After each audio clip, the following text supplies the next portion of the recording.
do have other color options as well. So let's go ahead and open up the warming oven here. You do have a box that protects your flue, and then you do have enough space for maybe 2 small dinner plates side by side for a total of 4, or 2 large plates total to fit in the top. This does have a center flue right here. You do have 2 cook plates with removable burners in different sizes. Located right here is the firebox. It is primarily a cast iron firebox with a grate inside there. Your ash pan is located right here. The doors are fully gasketed as well. You do have your air control for the firebox located right here directly above the firebox.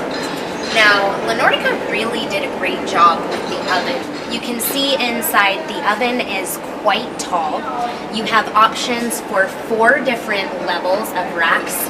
You do have a base rack here on the bottom, and then a removable tray as well. Your oven cleanout is located on the front of the stove directly below the oven for easy cleanout. Again, this is the Nordica Mamy wood cook stove, and this model will be UL and ULC listed for America. This is Sarah with Obadiah's. Thanks for watching.